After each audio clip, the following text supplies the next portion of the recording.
With that, we'll move to KKR. The easier bit now is we don't have any teams who the panel here ardently supports. So we might even move to shorter reviews. So let's Yeah. go to KKR. And if we can have the chart up, I personally feel KKR overperformed this season based on what was expected out of them. Though if we just go into a couple of nitty gritties, their paces were the most expensive in the league, and with the fewest wickets and the worst bowling average. So their paces actually gave them the worst of both worlds. Their batting, opposed to what was thought initially, was worst against spin on batting average. And overall, as we can see in the chart, they're the second worst batting side on average. So with that, I think Anirudh, you are supposed to walk us through for Yeah. KKR. So let's dive right into it. Yeah, and I think I will make Somesh happy. I'm not going to, drag this too much. So yeah, when it comes to KKR, I really feel that there is no point in going through numbers or analyzing numbers with this KKR side because again, they lost Shreyas Iyer and like Somesh said, they overperformed and they exceeded our expectations. And the fact that they managed to finish on points with like Rajasthan Royals, right, and the same points as Rajasthan Royals. They collected two fewer points if I'm not wrong. Sorry, yeah. The fact that they almost managed to finish the same number of points as Rajasthan, who people were thinking them as title contenders. So that tells you that KKR have clearly exceeded expectations. So yes, coming to the issues, first the biggest issue was their top order. They had I think 8 different opening pairs, the most among all sides, and they have to sort that out next season. They have to. They have to. That is just unacceptable, and they need better Indian fringe batters. Mandeep Singh and Narayan Jagadisan do not cut it at this level. And I know that a lot of people were excited about Jagdisan after what he did in the Vijay Hazare Trophy, but even his Syed Mushtaq Ali numbers have never been impressive when it comes to his strike rates. And again, that's what we saw this season as well. He struggled a lot at this level, and he could not simply make a move at all in most matches. And that Bangalore match at the Chinnaswamy was especially painful when Jason Roy was going at like 220 to 30 strike rate and Jagdisan was batting like 25 balls at a strike rate of 80 or something. So they need better fringe Indian players. They need to figure out how to fix their top order because they have an excellent middle order. They have good potential now. The emergence of Rinku Singh, the matured version of Nitish Rana, which we saw this season, the semi-return of form to Venki Iyer, I should say. All these, because the three names I mentioned, Venki Iyer, Nitish Rana, Rinku Singh, all these players scored 400 plus runs at a strike rate of more than 140, which is excellent, right? Nobody thought that Kolkata would Yeah. cope in the absence of Iyer, Shreyas Iyer, especially their middle order. But these three guys have stepped up big time. And coming back to the point I mentioned earlier about Abhishek Sharma, right? He showed glimpses last season, but he was not able to kick on from that. This is exactly what Rinku Singh has done this season. He showed glimpses of his brilliance last season, but he took his game to a whole new level this season. And now I think I have no doubt that he's going to be an integral part of KKR's core for the next few years. So yeah, the issues are clear. They have a horrible top order. They need to fix it somehow. They need better Indian players up top. They have a good middle order, and now comes a few issues on the bowling front. Somesh pointed out how Yeah. well So they. Anirudh, before we go to bowling, just to finish up this chat about the batting, you Yeah, said that they need better Indian players. But if you think about it, we are marking Venkatesh Iyer as a success because he ended up scoring 400 runs at a strike rate of 140. So if when Shreyas Iyer is back, Venkatesh Iyer moves to the opening spot. I'm hoping because of the kind of season Roy had, he would be a certainty. And Shreyas Iyer at three and Rana Rinku to follow. So don't you think that I mean their batting is solid there and there, yeah, at true, least the first but 11? true. Yes, yes. That's what I'm saying. They need better fringe Indian players. As in, like Yeah, you can have Mandeep Singh and Narayan Jagadisan as one of your backups. You need more true. players who are modern T20 batters. Look at what even Punjab have Agarwat idea, right? Like he's an anchor by nature, an anchorish player at least, but you can clearly see that he has potential and he has the strokes. So at least they need to upgrade on that front so that in case they lose Hmm. someone to injury, they are not left with a huge drop off. I believe that was one of their biggest issues last season as well. Yeah, They played like yeah. Baba Indrajit, Sheldon Jackson, and all, and they are not cut out for this level of modern day T20 cricket. Yeah, Gurkirat, you can Yeah, make your they need a good Indian wicketkeeper because yeah you know what Somesh mentioned. If that happens, then there is no space for Gurbaz. And anyway, Hmm. making a squad without an Indian wicket-keeping option who can play in the first 11 is a very difficult balance to maintain. You will end up on sacrificing something or the other in some way or the other, and it does come back to bite you. So they yeah desperately need to find a good Indian wicketkeeper and see how it works out. I have one more thing to say. I think if Delhi end up releasing someone like Rovman Powell, they should close their eyes and go for him because he at that venue in Eden Gardens, you know, he could actually end up replacing Andre Russell in the future if he performs up to his potential. He has great game against pace, very good game against pace.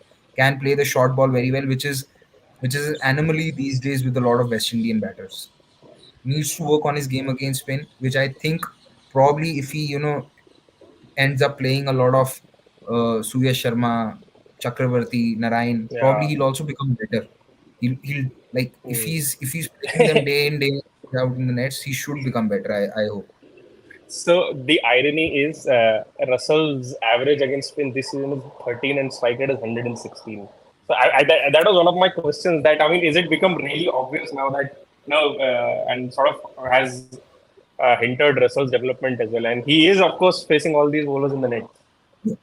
Surprisingly, if you look at it, even last season, they had an average of around 21. KKR as a whole batting unit had an average of around 21 against spin. This season also it's been on the slightly lower side. Now, if you tell me that, I'll have difficulty believing it because I know Nitish Rana is good versus spin. I know Yeah. last year Shreyas was there, he was good against versus spin. So my theory is that probably they sometimes look to attack spin a lot more, which means that they end up risking their wickets a lot more and start losing wickets. So that is what I feel. But yeah, those numbers against spin across these two seasons for KKR batters do not really make a lot of sense.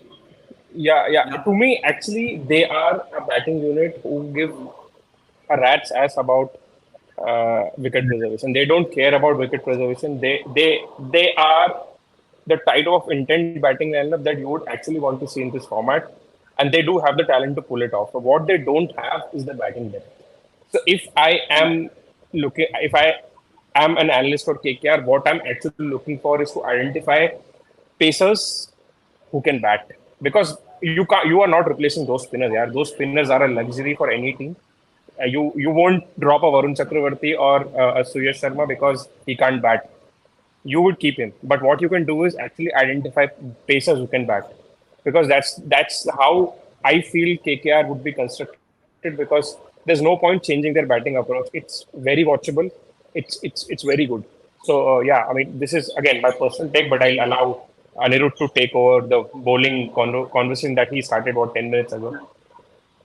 Coming to pacers who can bat, they did buy a pacer who can bat for 10 crore at the auction last year. Not the auction, but they traded him outside the auction.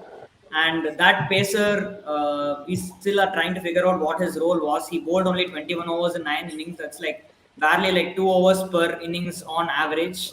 And he played one good knock against Royal Challengers Bangalore that won them the game.